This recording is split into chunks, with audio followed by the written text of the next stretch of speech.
Assalamualaikum warahmatullahi wabarakatuh.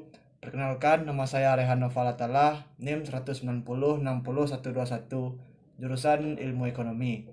Baiklah, saya di sini akan menjelaskan resum bab 5 tentang sosialisme sebelum Marx. Yang pertama, pengertian sosialisme atau komunisme. Sejak revolusi Bolshevik tahun 1917, istilah sosialisme sering digunakan dengan komunisme. Menurut Brinson tahun 1918, sosialisme menggambarkan penyesaran milik kekayaan di swasta ke pemerintah AS berlangsung secara perlahan melalui prosedur peraturan pemerintahan dengan memberikan kompensasi pada pemilik-pemilik swasta. Sementara itu, dalam komunisme, peralihan pemulihan di swasta ke tangan pemerintah tersebut digambarkan terjadi secara cepat dan revolusioner, dilakukan secara paksa dan tanpa kompensasi. Jadi, walaupun tujuan sosialisme dengan komunisme sama, cara untuk mencapai tujuan ini sangat berbeda. Dalam masyarakat sosialis, yang menonjol adalah rasa kebersamaan atau kolektivisme. Salah satu bentuk kolektivisme yang ekstrim adalah komunisme. Komunisme dapat dikatakan sebagai bentuk sistem paling ekstrim di antara golongan kiri sosialisme, sebab untuk mencapai masyarakat komunis yang dicita-citakan diperoleh melalui satu revisi. Perekonomian yang didasarkan atas sistem yang segala sesuatunya serba dikomando, ini sering juga disebut dengan perekonomian komando. Begitu juga karena dalam sistem komunisme negara merupakan penguasa mutlak. Perekonomian komunis juga sering disebut dengan sistem eksototaliter. Aliran sosialisme sebelum Marx atau yang lebih bersifat utopis sering dimasukkan ke dalam sosialisme, sedangkan sosialisme yang dikembangkan Marx digolongkan ke dalam komunis. Baiklah, kedua tokoh sosialis utotis yang paling terkenal adalah Sir Thomas More. Bahwa istilah Sir Otopur diberikan karena More pernah merevisi tentang sebuah negara impian-impian dalam sebuah tulisannya yang terkenal yang bernama Utopia. Buku Utopia ditulis pertama kali dalam bahasa Latin di Vergès tahun 1516 dan diterjemahkan ke dalam bahasa Inggris tahun 1551. Dalam buku tersebut, Nor menjelaskan bahwa di sebuah pulau khayal bernama Utopia yang juga difasikan sebagai suatu negara, semua milik merupakan milik bersama. Semua orang tinggal dalam suatu tempat bernama Pula. Dalam hidup penis dengan kebersamaan, uang tidak diperlukan. Demikian tidak perlu mengikuti mode. Toleransi hidup bermasyarakat diseripkan pemerintah dan dijalankan secara demokratis, dan pemimpin untuk seumur hidup adalah merupakan hasil pemilihan rakyat. Selanjutnya dari gambarnya tentang negara utopia sebagaimana dijelaskan, tidak sulit ditebak bahwa Thomas More juga dapat digolongkan sebagai penganut sosialisme dan atau komunisme. Menurut juga jika ditelusuri dari latar belakang penulisan buku, yang dimaksud Nor sesungguhnya adalah menyindir kehidupan sosial. Ekonomi masyarakat di Inggris pada abad ke-16 pada masa itu, pertandingannya antara yang kaya dan si miskin sangat mencolok.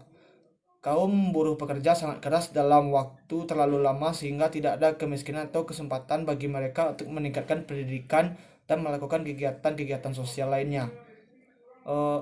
Buku-buku yang sifatnya utopia tersebut banyak mempengaruhi pemilik sosialis lain di kemudian hari. Misalnya pandangan-pandangan atau Comme de Saint-Simon tahun 1760 sampai 1825. Jelas sangat dipengaruhi oleh pandangan Francis Bacon melalui bukunya Neo-Antalatis. Ia merasa bahwa sistem produksi dalam suatu organisasi sosial sangat penting, artinya lembaga apa dan oleh siapa yang mengurus agar fungsi penerawan tersebut dipegang oleh badan yang disebut interiorisme elit, yang anggotanya terdiri dari pasar-pasar, limited sosialis, pajak, televisi, serta para pemimpin penguasa. C.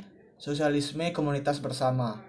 Tulisan Plato, More, Tommaso, Campanella, Francisco Bacon, James Trevelyan dan bersifat tropis, hanya menghayalkan bentuk suatu komunitas ideal. Di lain pihak, ada tokoh-tokoh sosialis yang merealisasikan cita-cita mereka dalam keyakinan. Di antaranya, yang pertama Robert Owen, Saat masih kecil, Robert pernah bekerja sebagai buruh di sebuah pabrik tekstil yang kaya raya. Ia ia tidak mau pengalaman pahit yang pernah diberikannya dilantai oleh pekerja-pekerja lain. Untuk itu, Owen membangun pabrik sebagai modal usaha untuk memberikan kesejahteraan para pekerja yang disebut paralelogram. Owen membayar gaji buruh dengan tingkat upah relasi tinggi dan jam kerja yang relatif rendah. Para pekerja diberikan fasilitas memeriksa kesehatan, ada kedai-kedai untuk minum, namun itu bukan tempat mabuk-mabukan. Selain itu, untuk para pekerja juga disediakan perumahan yang layak. Ide Owen tentang gerakan sosialis dilihat dari bukunya The New View of Society. Owen juga memperjuangkan pesan pemerintah dalam pembangunan idealis komunisme berdasarkan asal koperasi. Untuk merealisasikan idenya, ia mendirikan pertontonan di New Terminal Amerika Serikat. Charles Xavier adalah pengikut aliran Saint-Simon yang dalam banyak hal juga banyak kemungkinannya dengan Owen. Perbedaannya, kalau Owen mendirikan komunitas berdasarkan atas azas koperasi dalam sebuah organisasi, Xavier mendirikan pola gas atau polanya. Pola dikelilingi untuk daerah pendiri sendiri. Namun tempat kebutuhan akan makan dihasilkan dalam sebuah pola. Setiap orang harus bekerja menurut kebutuhan, kesukaan, dan kebutuhan masing-masing. Untuk merealisasikan cita-citanya, Forven yang menganggap bahwa kebudayaan Eropa sudah bangkrut pindah ke dalam impian Amerikanis. Selanjutnya, Louis Blanc. Ia juga seorang penggagas koperasi, namun Blanc hanya khusus untuk koperasi pokoknya yang berjuang untuk meningkatkan kesejahteraan para anggotanya, kesempatan kepada para pekerja untuk memiliki perusahaan. Sementara itu, untuk menganut derajat umum buruh, ia mengharapkan agar pemerintah ikut aktif membantu usaha-usaha kaum buruh termasuk dalam pemodalan. Bahwa ide para pemikir sosialis seperti itu yang telah digerakkan di atas kebanyakan masih bersifat utopis atau angan-angan yang untuk tersebut naif atau untuk diukiri.